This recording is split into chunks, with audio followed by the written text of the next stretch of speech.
I am Thomas, and we are on our way today to Asbury Park, New Jersey, visiting the former home of a serial killer, a despicable man, nicknamed the Thrill Killer, Richard Biegenwald. If I'm pronouncing the name wrong, who cares? A despicable man. The last name is spelled Biegenwald.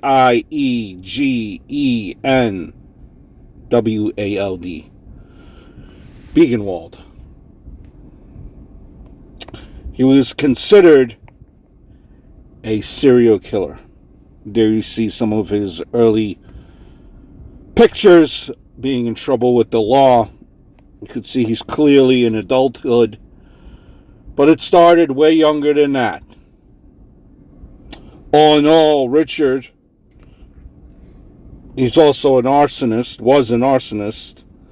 He murdered 6 people, 4 women, 2 men, in Monmouth County. That's in New Jersey, along the shore there, between 1958 and 1983.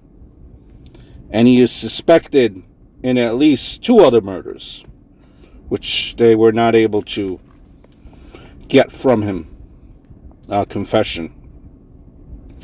Early life, he was beaten as a child by his alcoholic father. By the age of 5, Biegenwald had set fire to the home and was sent for observation at a psychiatric center. By 8, he was already drinking and gambling. 8 years old. 8. And by the time he was 9, he went electroshock therapy, Bellevue Hospital here in New York.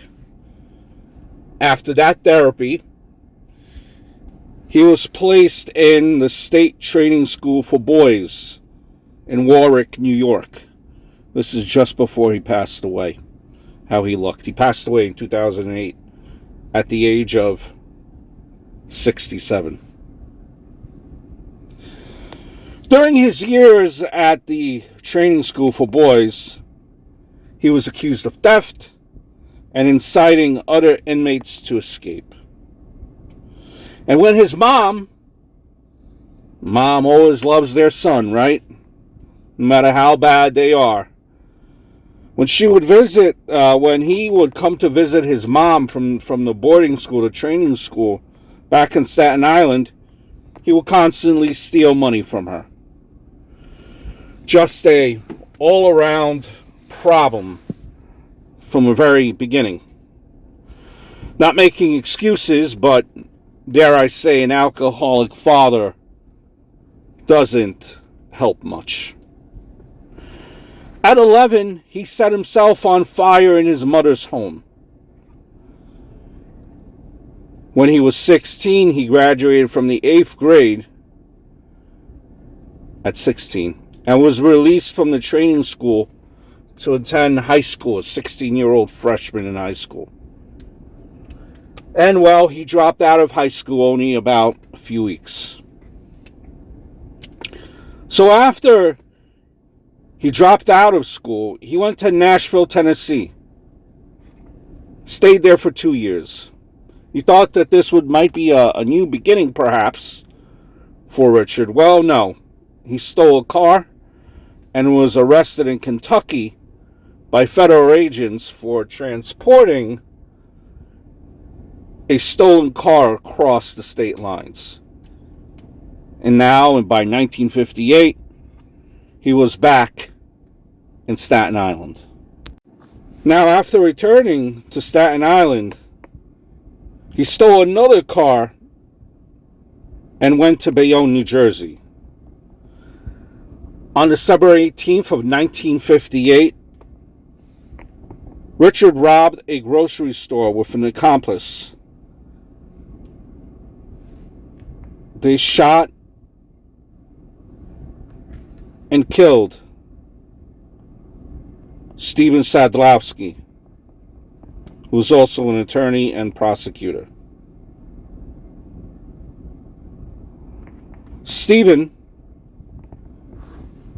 or rather Richard, fled the state after that murder, but was captured 2 days after the incident in Maryland. After, guess what? A shooting involving police. Richard was extradited back to New Jersey, where he was convicted of murder and given a life sentence. But, dare I say, the prison system failed. I mean, keep in mind his record that he has had, his history. They released him from parole. They released him on parole in 1975 after being in jail for 17 years.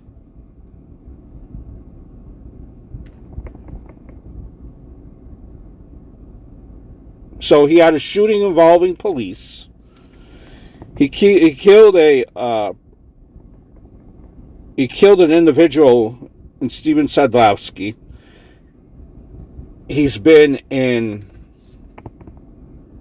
incidences where he's been setting things on fire. You know, granted it was when he was a kid, but all of this still, 17 years he was paroled. So after being paroled, he worked odd jobs for 3 years, and he kept a low profile. In 1977, he was suspected of rape and was wanted for failing to report to his parole officer. He was arrested in Brooklyn in 1980 on the rape charge, but was released after the victim failed to pick him out of a lineup.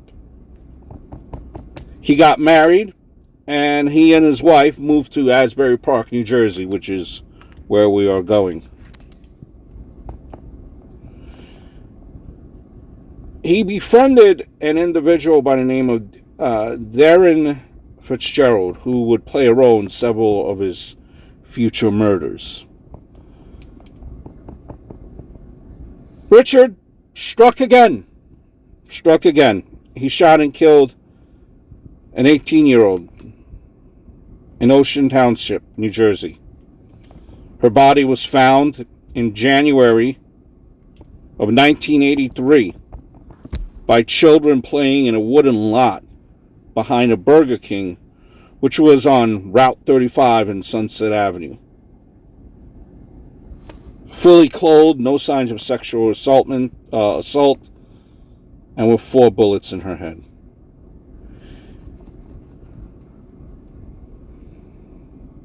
Now, he had found this young woman, her name was Anna, walking down the boardwalk in Asbury Park,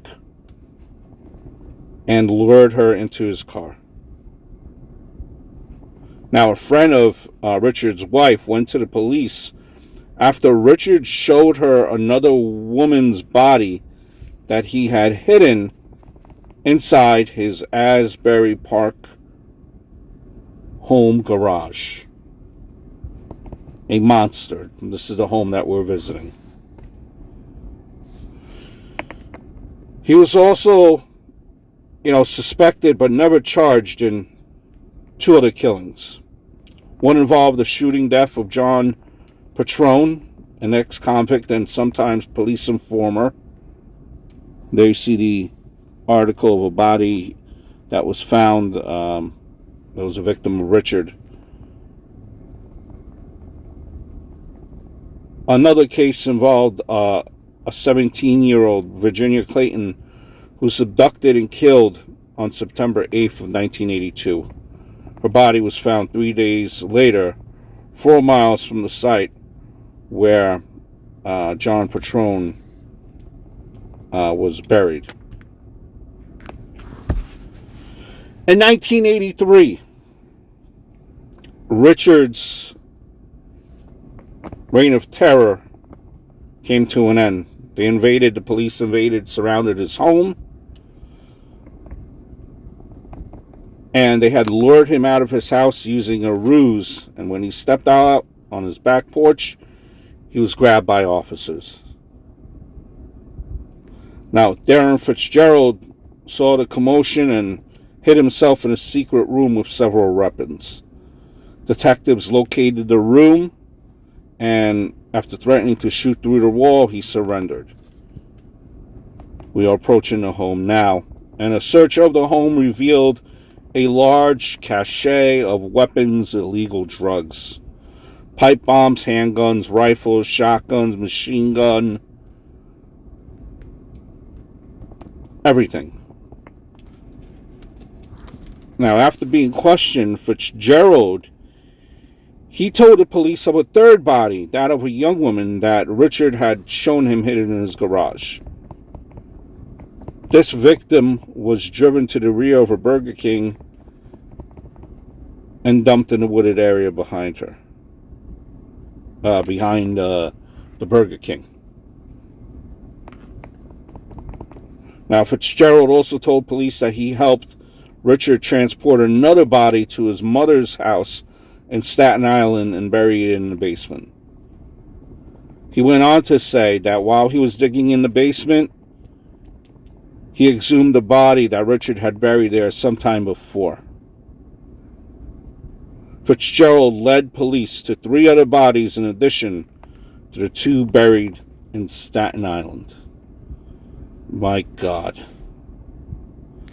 As the investigation went on, police located a 9th victim who was buried in a shallow grave in Neptune City, New Jersey. William Ward was the name. He was a prison escapee who Richard had shot 4 or 5 times in the head and then disposed of at a nearby cemetery. At a cemetery nearby.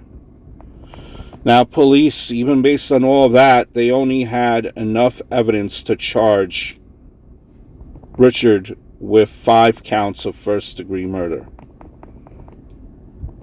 Richard turned now Richard finally, 5 counts first-degree murder, and Fitzgerald, he had turned state's evidence. So the victims again was Stephen Sadlowski, who was shot to death in 1958, Bayonne, New Jersey, with that, after a robbery attempt in a store. John Petrone, police informant, shot to death in June of 1978. Maria Ciela, shot and dismembered November 1st, 1981, buried at Richard's mother's house. Virginia Clayton, abducted and murdered September of 1982, found 3 days later 4 miles from the location of where John Petrone's body was discovered. Deborah Osborne, stabbed to death April 8th, 1982, buried on top of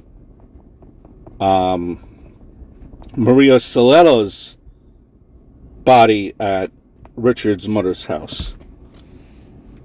And there you see the White House right there. That is the house of where Richard lived. Right here. There you see that house. That's the house. This is a Google shot of the home. Pretty big house. Pretty big house. Anna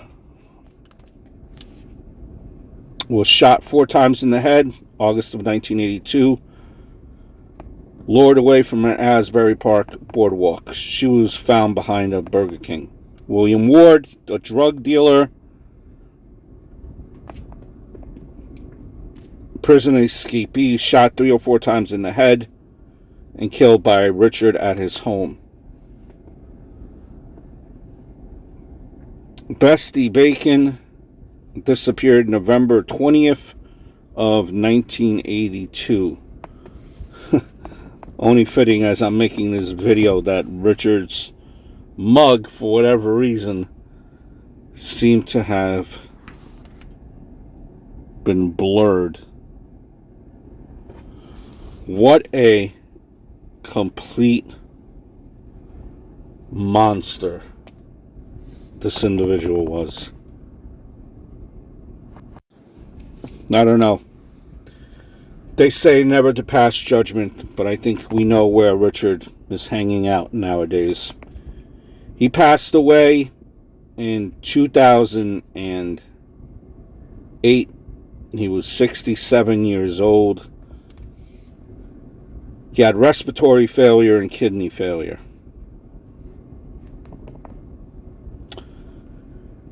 Just you wonder what went wrong. It seemed that everything went wrong from day one with Richard. Rest in peace to the victims and their families.